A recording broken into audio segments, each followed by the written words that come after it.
Proverbs 3. Just want to talk a little bit about the first, 12 verses really, because I think they all come in a unit. So the first verse, my son, do not forget my Torah, but let your heart keep my mitzvot. I use the English Standard Version for pretty much all of the verses I include here. This one I modified a little bit to put the Hebrew words in there instead of the English. There are some literary structures here at the beginning of Proverbs 3 in these first 12 verses. And I want to point those out. First off, there are actually, it starts out with three parallelisms. Verses 1 through 4, verses 5 through 8, and verses 9 through 12. Those are three separate parallelisms, but the main topic of each one kind of puts them in a thematic chiasm. So the first four verses are about listening to your father's advice. Listen to his teaching, hold it tight, and honor him with how you treat what he's told you. And the last four verses, verses 9 through 12, are about listening to your heavenly Father and honoring him with what he's taught you. And the middle part is about trusting the heavenly Father's wisdom above your own. Let me look at this in a little bit more detail. In verses 1 through 4, it starts out in verse 1, my son, don't lose my Torah, or don't lose my teachings or forget my instruction. And then meditate on my commandments. I'm paraphrasing here a little bit. In verse 2, the benefits of doing that, long life and peace. And then it starts the sequence over again in verse 3, Hesed and Emet, which is loving kindness or mercy or grace, depending on your translation. And Emet, which is truthfulness or faithfulness, again, depending on your translation, from father to son. Meditate on my loving kindness and my faithfulness. And the benefit of that is that you will have favor and success in the eyes of both God and man.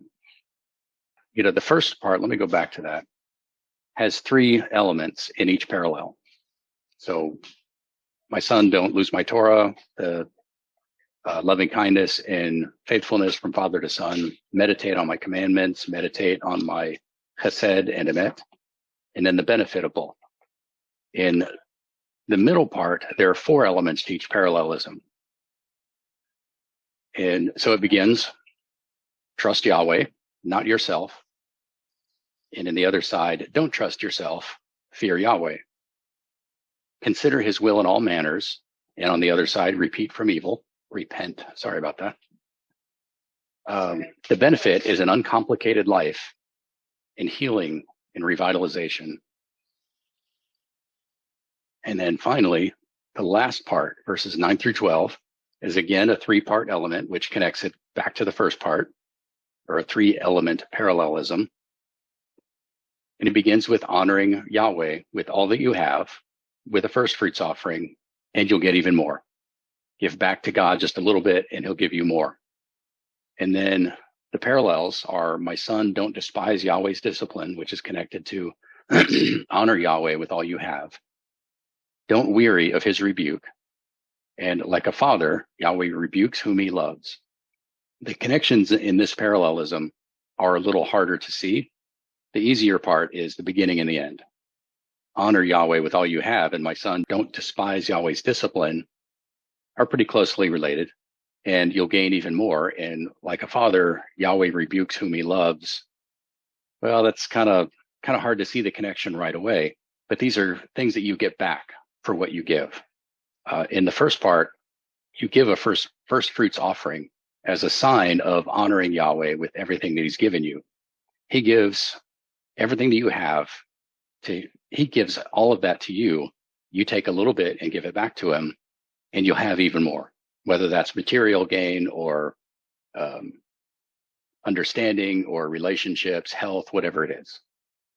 And in the second part, don't despise Yahweh's discipline. This discipline is something that God is giving you. And what the little that you give back is, don't weary of his rebuke, accept it. And this is honoring him. This honors him by respecting what he's giving you. And then the benefit is Yahweh's love, or the evidence of Yahweh's love. Like a father, he rebukes whom he loves. This is how you know that he loves you and that he still has a plan for you, that he is still disciplining you, that your conscience still bothers you. As long as you are still feeling that pull whenever you know that you're doing something wrong and you still feel that pull to go back to God to repent, you know he still loves you and wants you. And that's the part that you gain even more. So you can see those verses here if you wanted to look at the text. But it's pretty obvious if you pay attention to them. Mm-hmm. Yeah, in this passage, verse 1, let your heart keep my commandments. In ancient Hebrew culture, when they talk about the heart, they're not talking about just your emotions or your feelings. This is the center of essentially everything that you are. So your feelings and your thoughts, your conscious thoughts. So when it talks about keep something in your heart or let your heart dwell on something, it's talking about meditating on it, thinking about it, analyzing it, trying to figure out what it means, how it applies to you. And in verse 3, bind them around your neck, write them on the tablet of your heart, is kind of repeating the same idea. Write them on the tablet of your heart means to memorize them and to keep repeating them, keep going back to them and reviewing them so that they become part of who you are, so that whenever you need them, you can bring them out. And really bind them around your neck is the same thing. You're probably all familiar with tzitzit, the mezuzah on the door, writing God's law on the doorposts of your house and your gate. All of these things are meant to constantly remind you of God's commandments and the covenant. And binding them around your neck is the same kind of idea. Carry them around with you everywhere you go. Now, you can certainly put a chain around your neck and, maybe wear a little mezuzah around if you want. But really, it's a symbolic thing. It's just saying wherever you go, carry these commandments with you so that you're always thinking about them so that they become a part of who you are. And the last parallel, long life and peace, says, for length of days and year of life and peace, they will add to you. Connected to, so you will find favor and good success in the sight of God and man. And how these are connected, first, they're connected because these are the benefits of following these instructions. But they're really kind of the same benefit. If you don't have a good relationship with the people who live around you, you're going to have a hard time staying there. If you have a good relationship, if you've got roots and all the people around you respect you, it becomes so much easier to stay where you are, not just because it's a friendly place, but because it creates security for you, physical and financial security. When you have trouble, your neighbors will be there to help you. When somebody else threatens you, they will be more likely to take your side if they respect you. And this is also connected to Paul's discussion of the qualities of an overseer in 1 Timothy 3. Let me go there.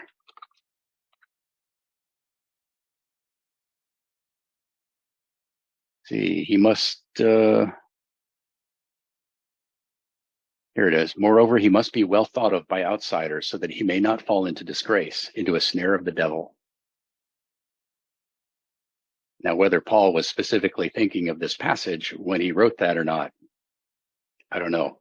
But that is a sign of somebody who has wisdom, that they have the respect of their neighbors and the people who live around them. Now, of course, that doesn't really hold true if your neighbors hate God. So Lot living in Sodom, the respect of his neighbors would not have been a good sign of his character and his wisdom. In fact, him having those neighbors at all was probably a sign of negative wisdom. All right, so these were the 3 questions that I had posted on the Common Sense Bible Study community earlier this week, or maybe Friday last week. Did anybody have a chance to think about these? I did on the first one of the verse 3. Mm-hmm. when I was rereading it in different translations today, and then I was looking at on eSword, but it came to my mind that, well, in my younger years, I had an Etch-a-Sketch heart. Anytime trouble came, I got turned over upside down, and whatever I had there was shaken, gone away. Mm-hmm. And then with Torah, things are now engraved. Things are now not pounded in, but they're etched in pretty deep.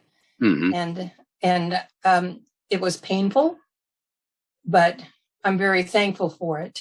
And it's easy to see Etch-a-Sketch hearts all around us because of whatever storms or winds may blow through, things that come around and they get tossed to and fro.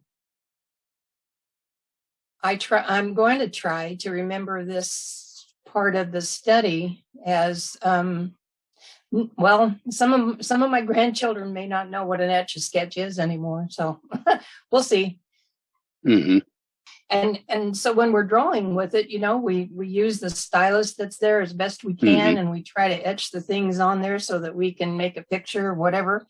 But again, things get turned upside down, turned over, and it's gone.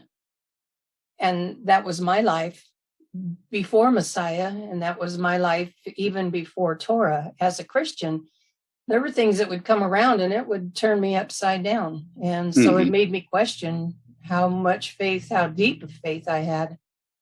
And when I would walk away saying, there's got to be more to you than this. And that's where Torah became alive in my life. So that's what I gleaned from that verse. And I'm hoping that it stays with me, that I'll be able to present it in ways, to other people, that they'd be able to get maybe a little bit more understanding of why they have some issues, why they have some trouble, why they have some differences. So that's what I got. Yeah, I think there are things that we should hold lightly to, that we should be willing to, turn the Etch-a-Sketch over and shake it up, just to let those things go. But God's commandments in the scriptures aren't one of them. Exactly. Sometimes our pet interpretations of things we need to hold a little lightly up to. But the plain meaning of the text, the words themselves, they last forever. I mean, the commandments were given in a specific time and culture, so it takes a little bit of effort to think through how they're going to apply to us today. Like, do we really have to worry about yoking an ox and a donkey together? Most of us will never have to deal with that. But no. The text itself has a much broader meaning. And if we write those words in our heart so that they're always there, the meaning, the application comes of its own, if that makes sense. Yeah. All right. So what about those specific words? Steadfast love and kindness, mercy. Yeah, I noticed that there's a lot of disagreement about how exactly to translate that Hebrew word. And the Hebrew word is chesed. But, in the ESV, it's translated steadfast love. In King James, it's mercy. In Tree of Life version, translates it as kindness. But I think looking at how that word is used throughout Scripture can give us a much better idea of what Solomon was talking about. But in the when they mentioned the fruits of the Spirit, the fruit of the Spirit, there's not 9 fruits, right? But 9 adjectives on how to show that, and is love, joy, peace, patience, kindness, goodness, gentleness, faithfulness, and self-control, right? So, I mean, kindness and this steadfast love, and there's 2 separate words on that one.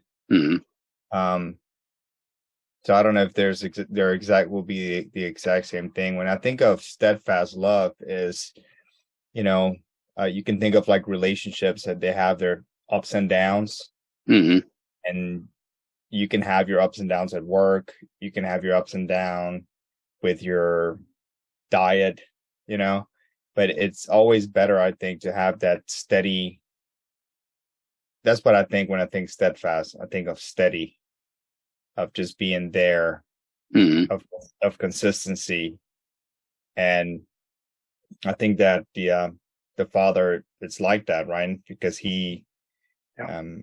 I think people, when you read the scriptures, you think that if you don't read it right, you may think that he's a God of emotion, in a sense that wherever the wind, blows, Mhm. that's where he goes. But obviously he has emotion, right? His anger and love and all these things, but he's so just and fair that, to me, that's how he shows his steadfast love, even when his people have rejected him, even when I've rejected him and turned my back on him.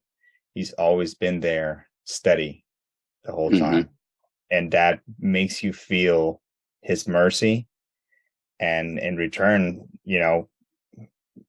kindness. Yeah. I think that passage in the fruits of the Spirit in Galatians 5, and I think Paul was writing in Greek, so there isn't going to be a direct translation from the Hebrew, but I think several of the words there, if you think of them together, are a good representation of chesed. So he's got love, which is agape, and long suffering, and gentleness, goodness. All of those are part of chesed, that loving kindness that God has and that he wants us to have for others. I think I've seen it translated as grace, like not like the supernatural power that people, a lot of modern preachers like to use the word grace to refer to God's supernatural power, which isn't really the way the term is used in Scripture. But I mean, understanding that Scriptures, none of them were written in English, so I mean, there is some fuzziness there in the translation. But the idea of graciousness, of what some people call unmerited favor, which I think is part of it, but not the whole thing.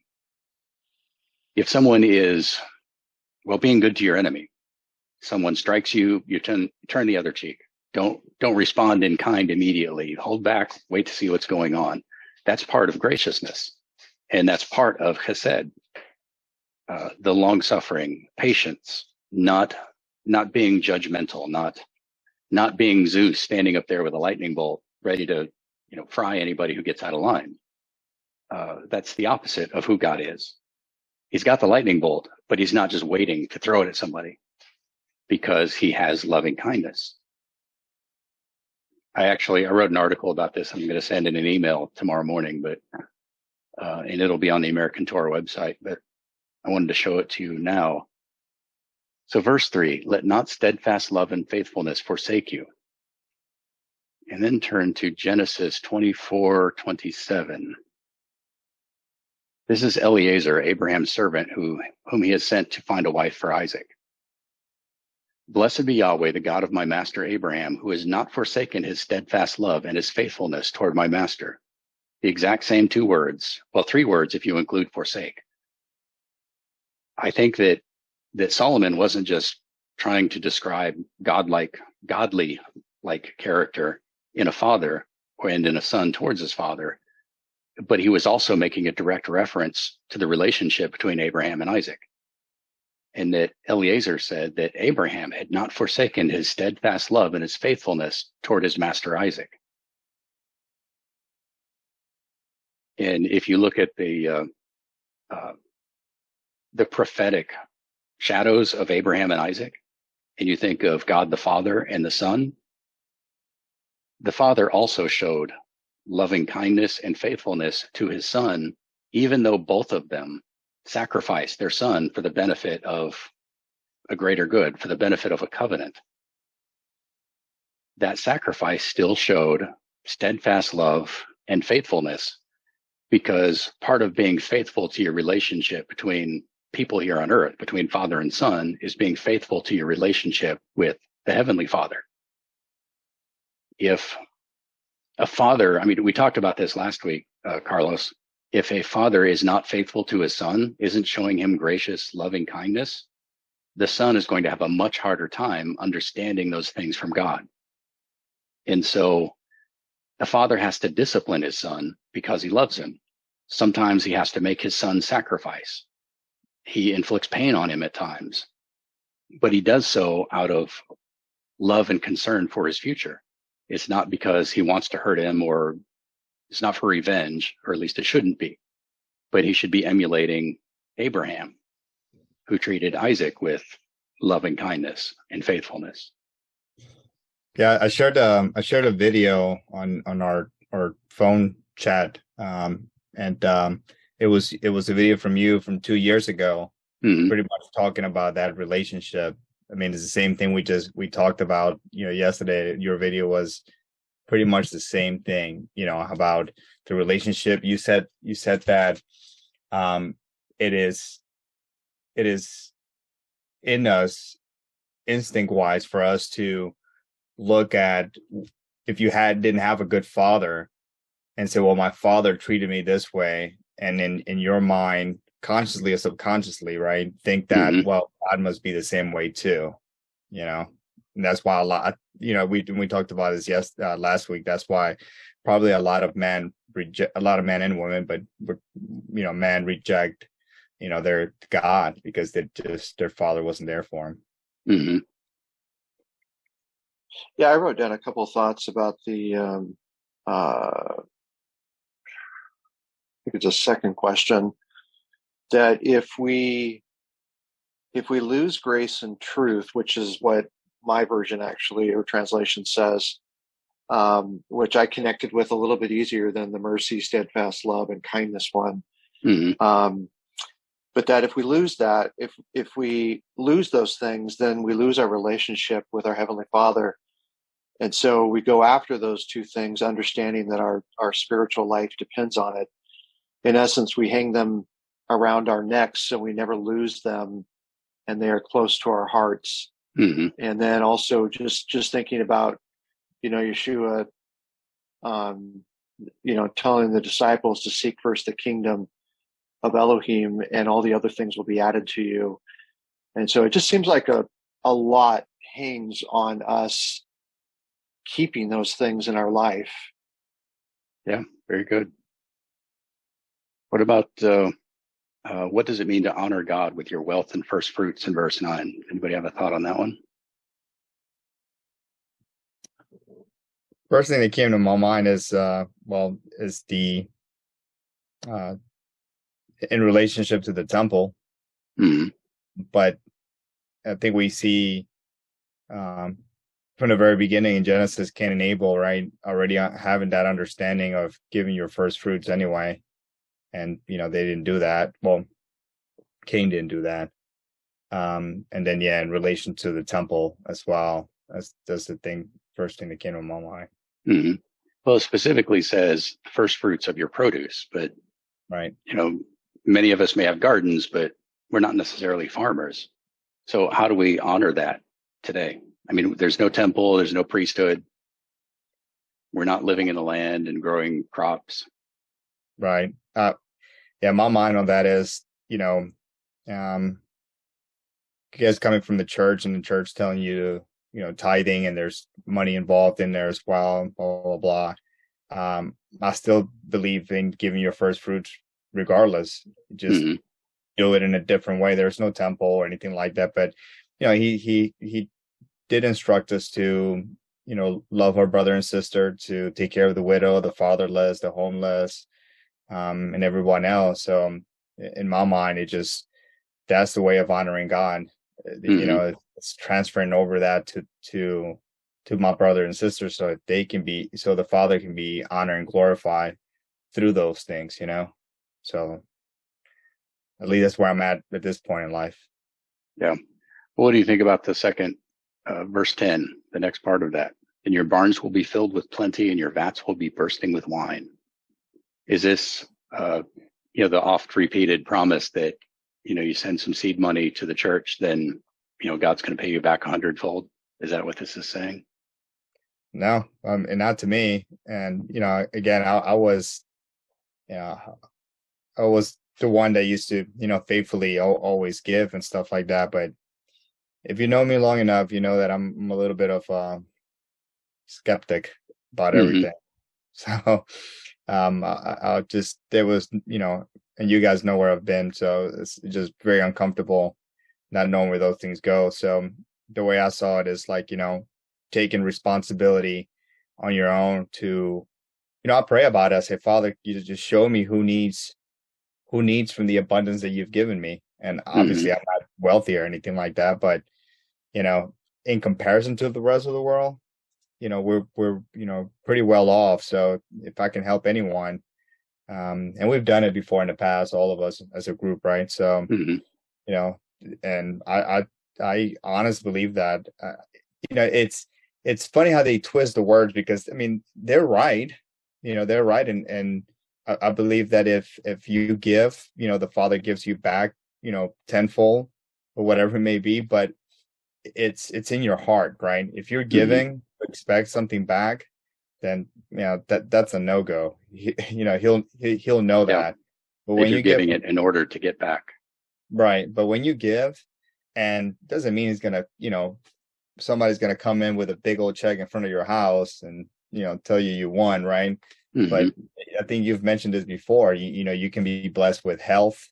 You can be blessed with children, grandchildren, with all kinds of different other things. I mean, look, I would take shalom over any amount of money ever, right? So you may look, somebody that has money, you may be tempted to, especially at work, we have senior leadership that, I'm sure they make a lot of money, but I see the stress they carry, and I'm like, man, I don't know if it's worth making all that money for that amount of stress, So that shalom that he gives you, it goes even more further than and everything else is lanyard. If he gives you, plenty of wine and food and all that, that's great. But just his presence and his shalom, it's more than enough. Yeah, I think there's actually a verse. Yeah, go ahead, Heidi. I was just going to say that, when it says give from your wealth, I always like to look at words. I'm always saying stuff about words. What I find really interesting is that it's almost always translated wealth, which is understandable. That is absolutely one of the meanings. But the etymology of the word comes from the word strength, your generative power, your wealth, your physical strength, and then also to be easy, to be ready. And so there's sort of that implication that you are ready to offer those things that you are strong in, and having adequate financial place, being in a good financial place is strength. I'm not going to lie about that. But it is such an interesting thing that, to say it's not just about throwing money in an offering plate. It's about having that generous spirit of being ready to give of my strength, to be willing to give of my strength in such a way that, what does it say? And with the first fruits of all your increase. And so it's like, whatever I have, I'm willing and eager to share it. And when that is happening, when that generous spirit is present, then the other side occurs. It's not just about, the seed money kind of thing we were talking about. And it's not a new conversation, but I just love the idea of ready, eager to share my strength. It has so many more applications. Yeah. It takes a lot of gratitude, because when you understand that whatever you have, all of your substance or your wealth was given to you by God, how can you not give something back or pass it on to somebody else who is also one of God's children, or is somebody who carries God's image? Not to seems selfish, greedy. Yeah.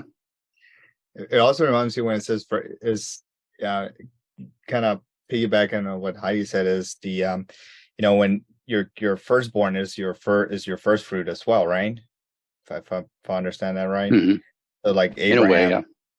Abraham, it's interesting when you read the story of Abraham and Isaac, right? As he was, presenting him to God. If you see the movies, it makes it seem and I've been wanting to write about this, but it makes it seem in the movies like Abraham is devastated that he's taken his son to the altar to be sacrificed, right? Mm-hmm. Movie, he's crying, he's torn by this. But as I've read it multiple times over and over again, it doesn't seem that way to me, right? I think there's even I know there's a verse that even says whoever he went with, he tells him, hey, we'll see you in a bit, because he knew that regardless, the father already made that promise to him, right? So he was confident going up that mountain, understanding that whatever happens, his son wasn't going to go away anywhere. Yeah. Because, he already made promises that, that there were going to be generations after him, so he was more than happy to give the first fruits to God. And he didn't have any problem with that, right? He didn't flinch on any of that. The movies make it sound all dramatic, like he was like, oh no, it wasn't even like that. He knew that everything was going to be all right. So he was a joyful giver. And, I wonder how many people in a church environment just give just to give. And that's when the Father has already worked in you and transformed your heart, and you just give knowing that you believe in his promises that blessings will come upon you in one way, shape, or another, right? In his own time and will. Yeah, he knew that giving up Isaac would not be a permanent thing, that whatever happened with Isaac, God had made a promise that Isaac would be the father of nations. And for that to happen, he would have to give Isaac back. So, God gave Isaac, Abraham gave Isaac back, and God gave Isaac right back again. However it was going to happen, he knew that it would.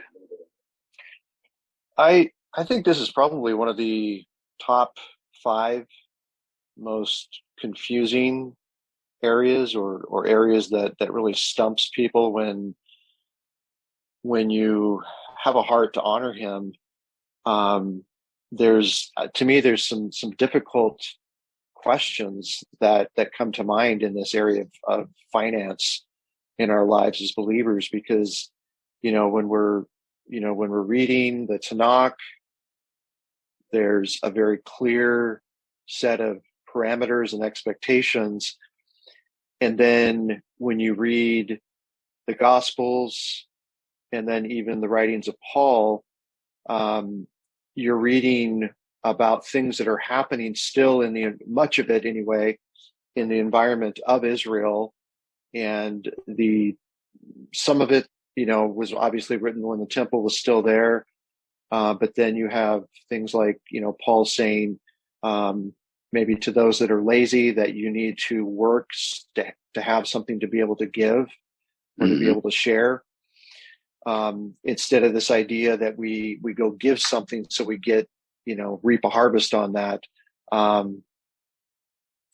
And so for me, it's my perception of it has continued to evolve over the years.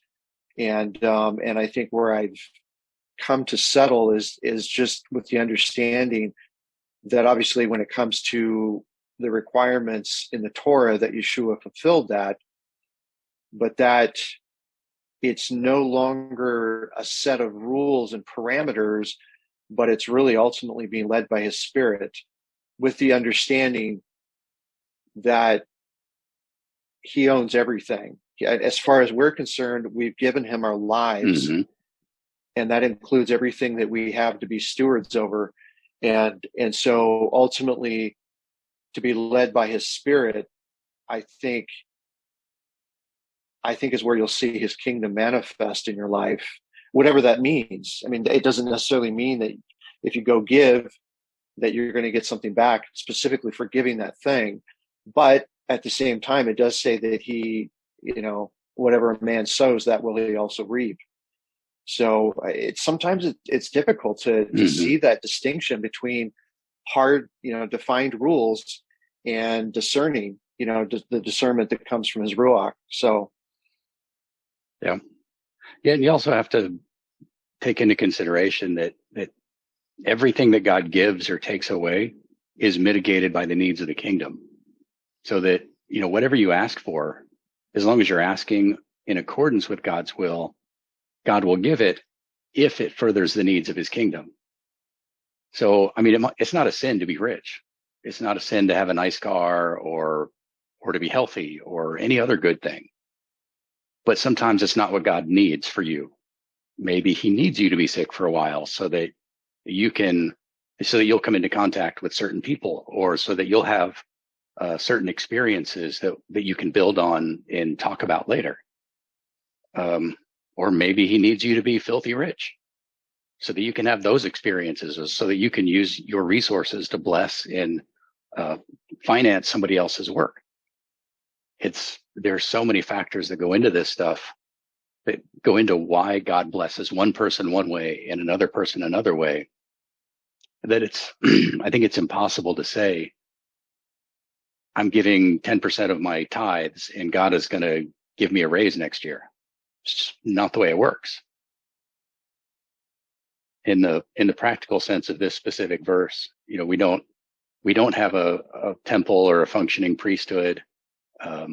We don't have the community storehouses that God's law commands. We're not even living in the land of Israel. So the commandments about tithes are, you think about what Abraham tithed to Melchizedek. There was no commandment there. Abraham just did it. It was a voluntary thing. The tithes that were commanded later were commanded to be done from specific things to specific people, or to specific groups of people at least. And so we can't really do those things exactly the way that God said to do them.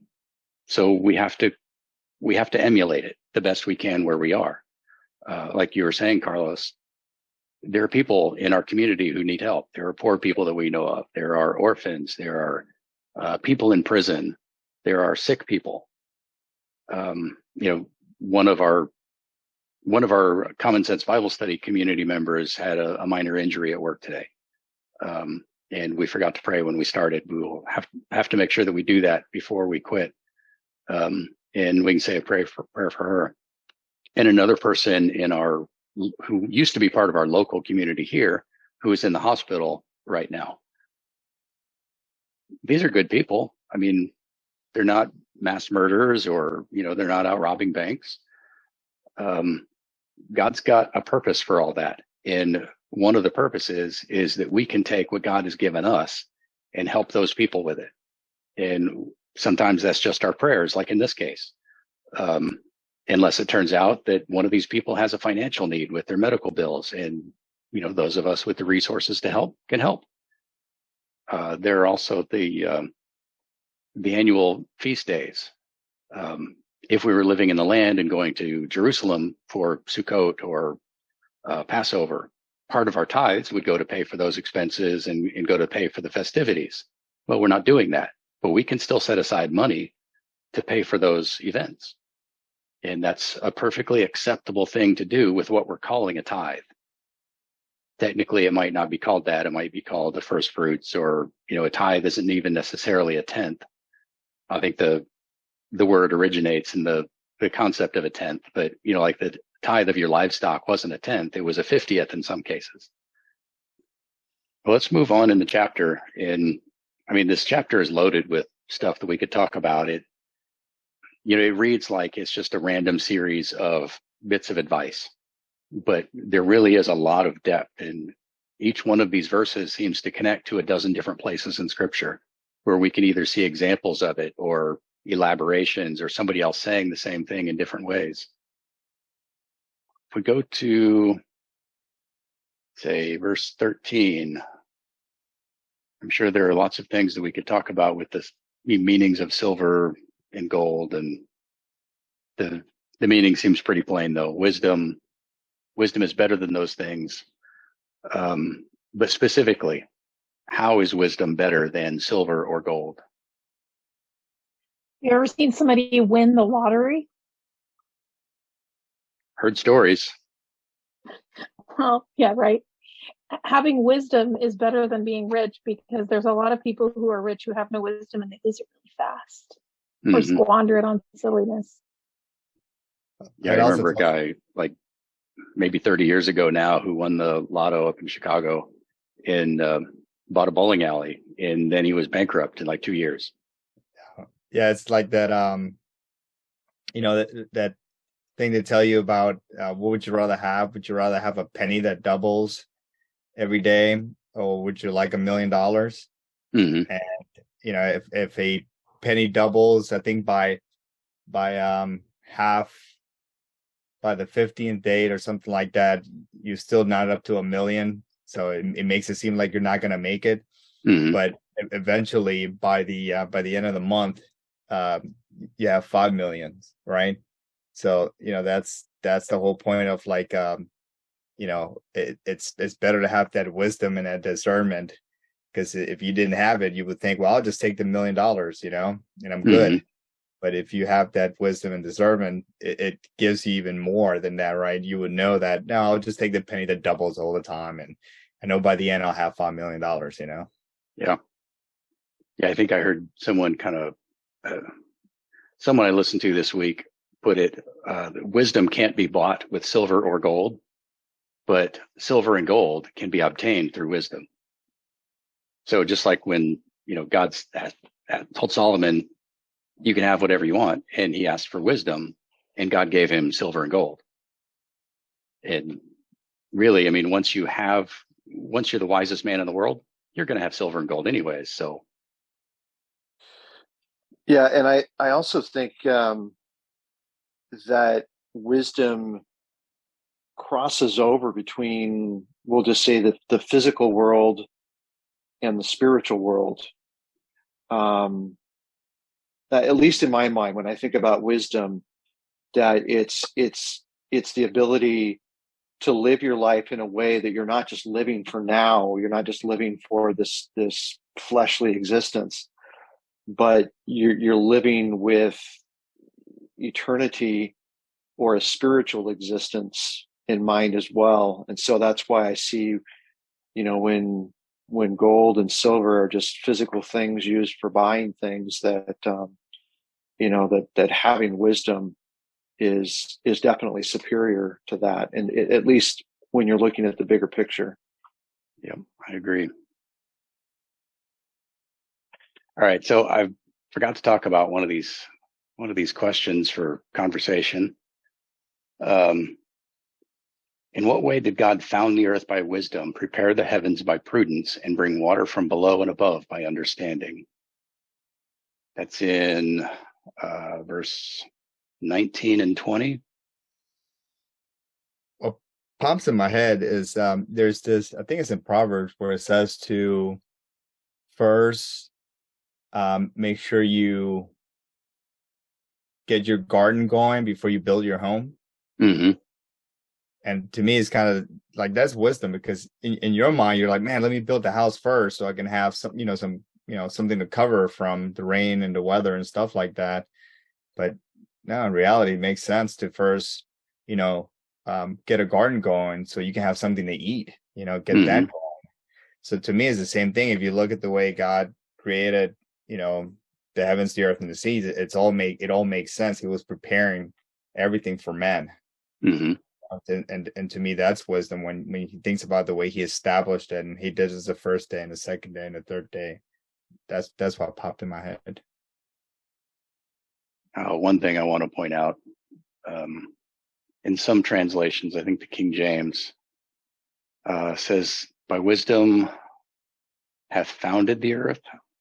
Pretty sure that there's a translation that says fixed the earth, but the word there for founded can mean to fix, or to, as in to put it in its place and make it stay there. And so this is one of those verses that somebody who believes that the earth never moves might go to say, from the beginning, God fixed the earth in place. But that's really just one of many possible meanings. And even things that are fixed move. We have earthquakes and volcanoes and floods. All of these things make the earth move around. And God has prophesied in multiple places that, the mountains will be brought low, the valleys brought up. All of those things involve the land moving. And not only that, but the word for earth doesn't mean the planet. It usually means the land of Israel, the physical ground that you're standing on, which sometimes does move. But from the perspective of a normal person in a normal lifespan, under normal conditions, the earth is pretty darn solid. It doesn't move around. You can depend that if you're standing on a piece of earth, it's going to be there tomorrow. And that's really what it means when scriptures talk about the earth being fixed in place or not moving. You need to be careful not to, especially in Proverbs and in poetic works, they're intended to be metaphors of bigger things. So we're supposed to be reading things into it, but we have to make sure that we're not reading stuff into the text that is foreign to the text, that the author didn't intend. So we have to understand the author's perspective in what he's writing. I think one way that God created the earth and the heavens and all of these things with wisdom, like what you were saying, Carlos, about, preparing the groundwork for things that comes later, building the foundations. But the foundations, the closer you look, the deeper the foundations get from what God has created. You can look at the observable universe. We can see that if you throw something up in the air, it comes back down, unless it has wings or it's lighter than air, or there's all these things that modify what we expect. And if you throw something really fast, it might not come down. It might just keep going up, or it'll go up and it'll stay up and keep falling. It's trying to come down, but it never does because it's going so fast that it goes over the curve of the earth on its way down and comes back up the other side. And that's what we call an orbit. God has created all of these rules, this network of physical laws that we will never know, we will never understand. But these things didn't come into existence, when we started learning about them. They were there before the first Adam was created. All of the physical laws were already established. God he planned a perfect universe for mankind to live on this world. You may have heard of essentially it's the idea that everything is just right for humanity to live on Earth. And if anything was different, just a tiny bit, life couldn't exist here. And, it's one of the reasons that what's called a Fermi paradox. Why don't we find life out in the universe? Why aren't we seeing radio broadcasts from other planets? Why does it appear that we are the only living things in the universe, or the only intelligent living things in the universe? Because God designed the universe so that we could live in it. And he did it from subatomic foundations beyond our comprehension from the very beginning. And there is wisdom in that we will never be able to wrap our minds around. But what if we discover there are aliens? Well, then I'll have to modify my opinion on that. Then God will have made the universe perfect for us and for them. And we'll have to figure out what that means. The Catholic Church already said that aliens can take communion and be saved. So, really? Okay. Yeah, it's true. I heard that. I would think true. that would have to mean that aliens are descended from Adam, though. So, I don't know. Yeah. Goes to show you how much Catholicism doesn't read the Bible. Yeah. Well, I'll wait and see. Maybe I'm misunderstanding something. Or what they really know about what we call aliens. Well, there's another wormhole, so to speak. You're welcome. Okay, so do not be afraid of alien invasions or sudden terror, or of the ruin of the wicked when it comes. Where's that verse? Oh, verse 24. That's the one I was looking for. If you lie down, you will not be afraid. When you lie down, your sleep will be sweet.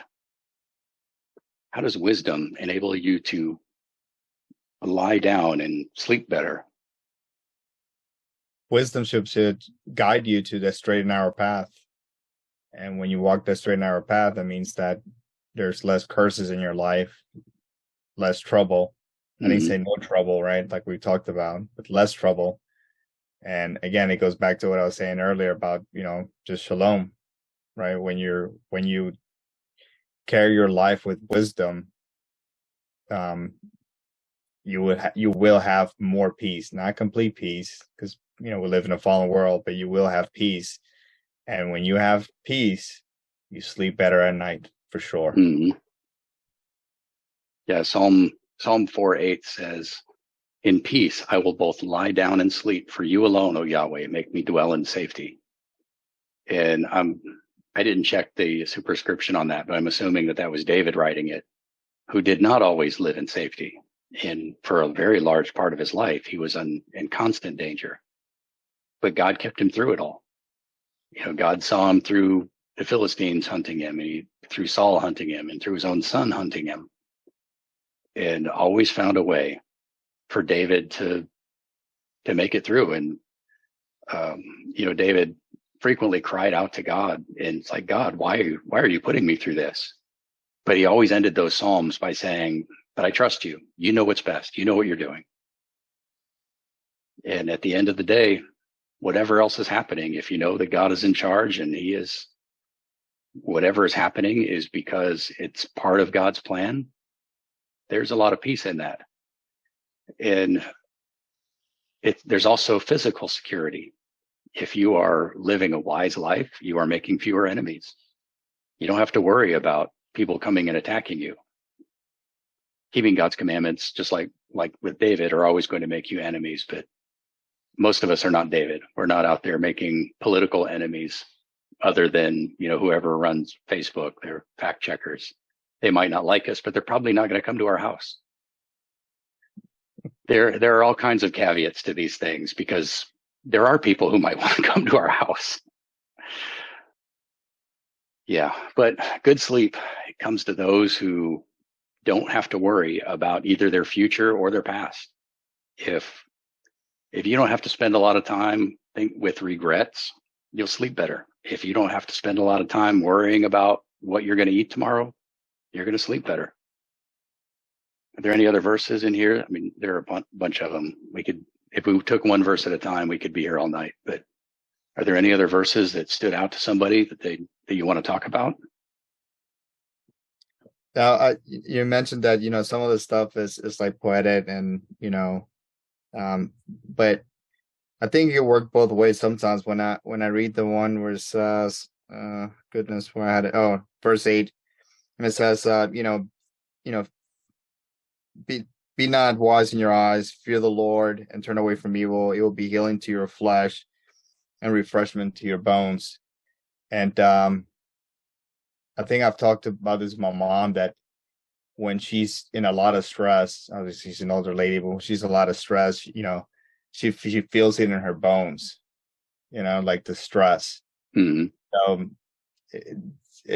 There's maybe something to that too, right? Like, but it makes sense, right? That when we're more at peace, it should translate physically as well, right? It means your blood pressure should be where it needs to be.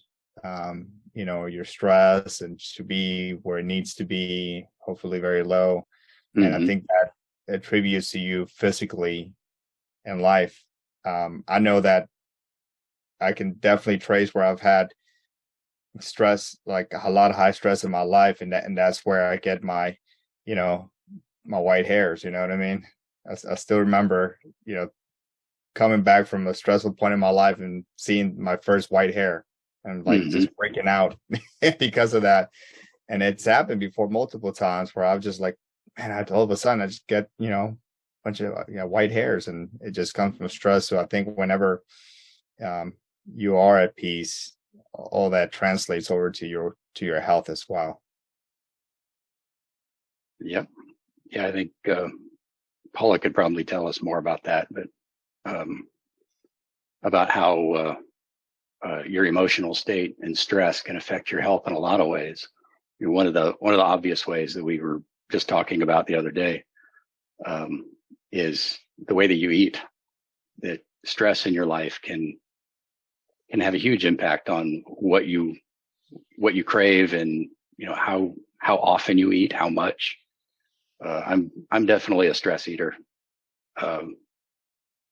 If I'm bored, if I'm upset, I want to eat, and that's certainly not good. Same, man. I probably wouldn't eat much, but if I'm stressed or even, it's funny you said bored, I tend to just start snacking. Mm-hmm. Not good. I think boredom is a relatively new phenomenon when you think about it. And I think it is a stressor for most people in the modern world. Makes sense. You would think that we wouldn't be bored with so much stuff around us, but for some reason, I'll find myself bored sometimes. And if I don't realize it, then I'll start eating. But I'm getting better now and saying, "Oh, I'm bored. I need to go for a walk or read or do something." Not watch TV for sure. That's interesting, because I think, like my there's no commentary, underlying the whole boredom thing, except that I think, when people had to work so hard to survive in terms of like just plowing the ground and making something grow and all the other things that had to go on, it's like I don't imagine anybody ever had a time where they sat down and were like, I'm bored, just like there was always something to do. But I do think that boredom in our modern world is probably something we should evaluate, like in terms of reconnecting with things that are more meaningful. And I do think I think it really is a stressor for a lot of people, because they feel like they're not doing something meaningful in that moment, because there's so much disconnect from, think about how we work hard to get our food, just to put food on the table in terms of like actually going to work or whatever, or, to pay the mortgage and to do whatever. And I think those are things that are still very disconnected, though, a lot of times, like a couple steps away from how do we put food on the table, and so we're just doing a lot of different actions that don't necessarily connect us to the land. We also aren't in the land. So I think there's just a lot of difference in the way that we live now that probably contribute to that kind of stress. And having been a person who did some homesteading at one point, I find that like as hard as the work was when we were doing those things, there was so much more gratification and so much more like sense of connection and accomplishment at the end of the day, that it's like there wasn't this opportunity to have boredom. It's just an interesting thing to me. Anyway, I'm sorry, I'm just kind of going off. No, it makes sense.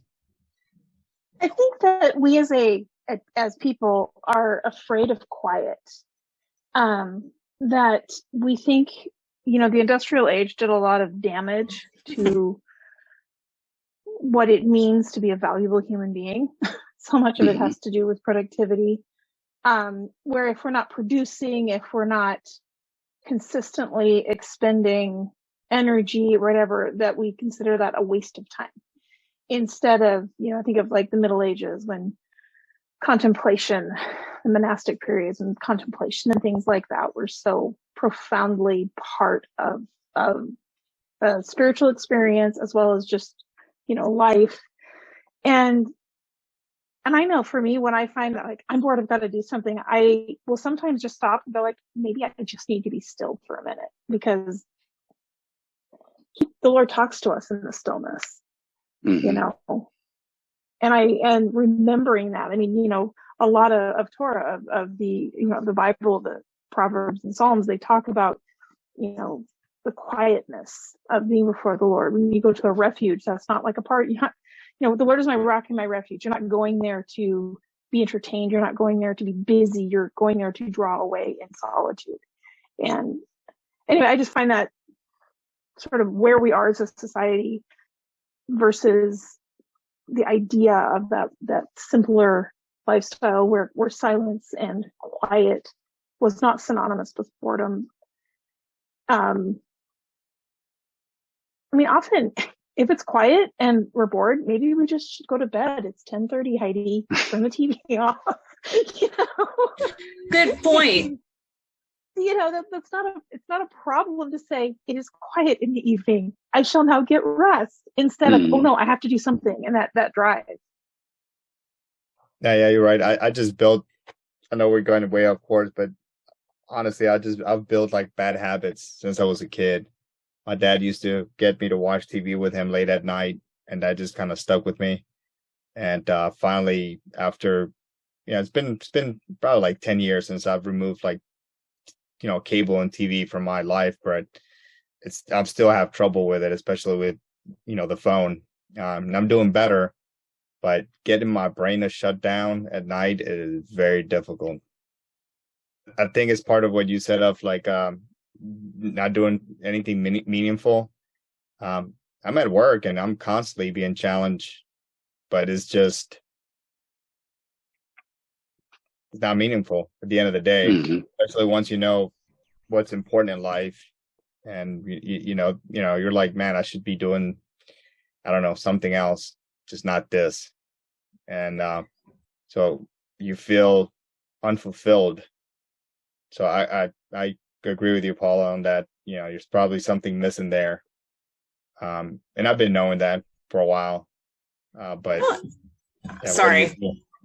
Well, I was gonna say I don't know that it's always that, like, it's that we're not doing something meaningful altogether. I think that it's hard to connect what we're doing to the things that have meaning to us. Like, I think it's very difficult to connect what we do in a day to how are we serving God? How are we worshiping God? How are we keeping the commandments? Like, a lot of times it's really difficult for us to actually see the connection to that. It's not so much that I don't think we're doing things that are meaningful and valuable. It's that I think it's harder to see how that connects in our lives to what we're doing day to day, especially, with somebody like you, Carlos, who's already like taken a lot of things out of your life that have kept you from being able to pursue the things that have more meaning to you. It's like, it might not be as much about like adding things that are more purposeful as it is connecting the dots to the things that are actually meaningful, and saying this is part of how I do that in my day-to-day life. Like, is this meaningful? How is it meaningful? And because I do think, going to work every day has a lot of meaning. It has a lot of purpose. It may be fulfilling in some ways and maybe not in others, but ultimately it feeds your family. No, that's a huge thing, right? Yeah, I think I know what you meant by that. But I try to play a game. And last thought for me, I don't want to keep anybody, but I try to play this. And obviously it's not a game, but I try to make it to where when I go to work, there's purpose in the faith as well. Like, I have to tell myself to be kind and show steadfast love to everybody at work, even if they don't do it to me. And I think I'm quiet for the most part. Like, if I don't know you, but if like you maybe like most people, you push my buttons, then I might have an intent to not let somebody push me around, because I was pushed around so much when I was a kid because I was quiet. And, and even to my teenage years, and even to my adulthood, people will take advantage of you. You're quiet, So if I'm quiet and somebody tries to, take advantage of me, I would automatically tend to push back and not let somebody do me harm. It's what would you say that is? It's a way for me to protect myself, my emotions, right? Mm-hmm. But now, I do turn the other cheek as much as possible, but at the same time, balance it out with people not, going over me. But I try to show, since I can't go there with the scriptures, right, in the morning time, reading the Proverbs up and down the cubicles, at least I can show with some kind words or encouragement, or, just helping somebody else out, a smile or something like that. And hopefully the idea is maybe, who knows, maybe one day somebody will ask me, it's like, hey man, how come you're so easygoing or kind or whatever? I'm not there yet. I'm not saying that, but hopefully, that's pushing me to change, because, I want more of a purpose than just going to work and making $1. Hopefully while we're at work, somebody will ask me, hey man, well, what was that stuff hanging out from your loopholes, from your belt loops, hey man, why this and why the other? Who knows, where it comes to that. So that's how I try to find my purpose at work. Because I get it, provide for my family, of course, is very important, no matter what it is, but it has to be a little bit more than that. I think we got to push ourselves a little bit more than that. And I'm speaking to myself, to be quite honest to you. I'm by far perfect, and I, tend to get angry, and, I it's hard for me to deal with nonsense, like people that have no logic. It drives me insane sometimes. So I have to remind myself that I have my own flaws, and I have to be kind to everybody, and hopefully that will lead them to Yeshua. Purpose. Good word. Well, one of the ways that it's hard to find meaning in at least in the modern world, is that we're so far removed from the way that we were created to live. It's easy. Well, I imagine it's easy because I haven't been there. I think it's easy for a farmer to say, I'm having an impact in the world. I can see the direct impact I'm having. I'm feeding people. Without me, people would starve. That's a huge impact. But then I think about my job, and I sit at my keyboard all day and I type stuff, and, I type some code, I click on buttons. I help farmers grow food. I help ranchers manage their ranches, but there are like 5 people between me and the rancher, or me and the farmer. And I'm helping the people who help the people who help the people who help the farmer. So it's a long ways away from that. And without getting our fingers in the dirt and seeing the physical results of our labor, it's hard to be really connected and to get that gratification directly out of our work. It's probably easier for other people who have, who physically work on things and create things. I suspect it's a little bit easier for them to have that direct fulfillment there. But something that has been on my mind recently, probably for the last few months, it started with kind of a whole thought process on the crisis of the 24-hour news cycle, where there's just, bad news 24/7, right? And it's everybody's worried about what's happening in Burkina Faso, and what about what's happening in Germany, and then, oh my goodness, Putin, and it's just this great giant global awareness. And so that's kind of where the thought started. But kind of what it's morphed into is that one thing that has happened within the body, within the church, is this, and I've seen it probably more in like Bethel type environments or more charismatic environments, but this drive, this obsession with having a big vision and a missions out impact that changes the globe. The verbiage is so excessive and all of that. And what has happened is, on the one hand, not everybody's Billy Graham, right? Mm-hmm. And so then you feel like your life has no purpose. And I think, what we were talking earlier about our wealth and giving and holding on to, don't forsake steadfast love. These are fairly simple ideas that are really hard to continually implement. But I really have been personally wanting to take the time to look around me and say, what is meaningful right now that my hands can touch, and not belittling that effort myself. I'm not, I do that. I look at that and go, this doesn't matter. This doesn't matter. Who cares? Mm-hmm. Who cares that I brought food to somebody? It was just a meatloaf. Well, there's other elements involved. I want to minimize because it's not earth shattering. And that's been so much part of my paradigm, that if I'm not doing something that changes the face of the earth, that I haven't done anything worthwhile. And I just think that, coming back to that, what have I done today that honored God? What impact did I have today? And then not belittling the impact we have, not belittling the fact that we each took, an hour and a half or so to come together and look at the word and fellowship. That's meaningful. And we don't know what seeds we're planting. We don't have the packet that says in 6 to 8 months, this will be this. Mm-hmm. We just know that we're planting. So anyway, those are just some thoughts that I've had and things that I've been pondering and conclusions that have encouraged me. So hopefully they'll do that. Yeah, I like that. I should have had a little reaction to that. That's good thoughts.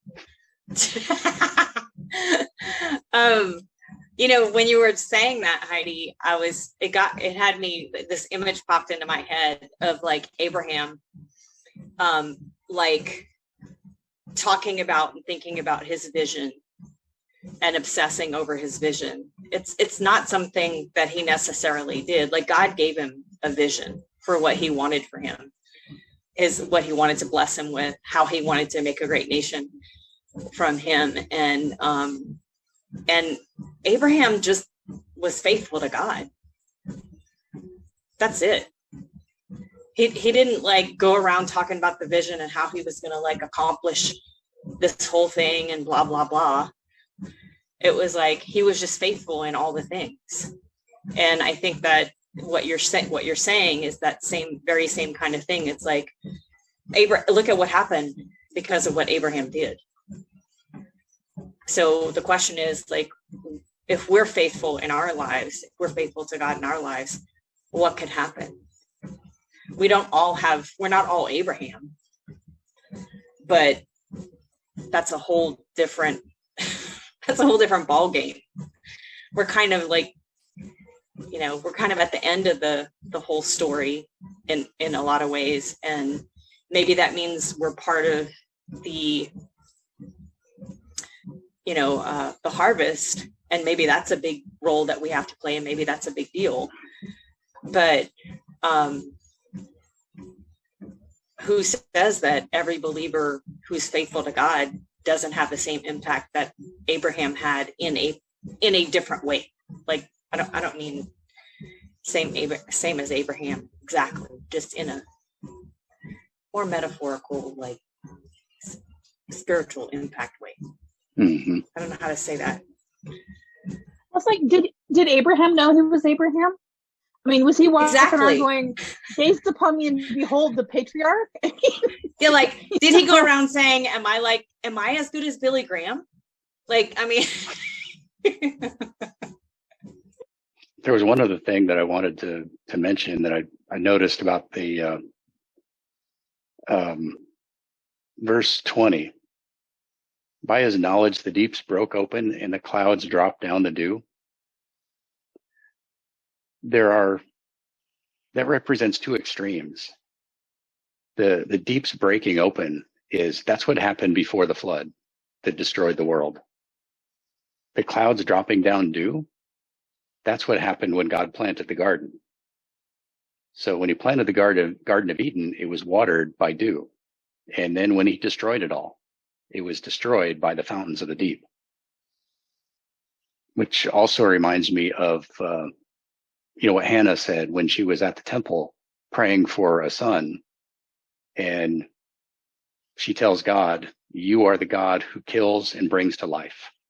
He brings down to Sheol and he raises people up again. That's all pictured right here in this one verse, that by his knowledge, the deeps are broken open and the clouds drop down the dew. He destroys and he brings to life.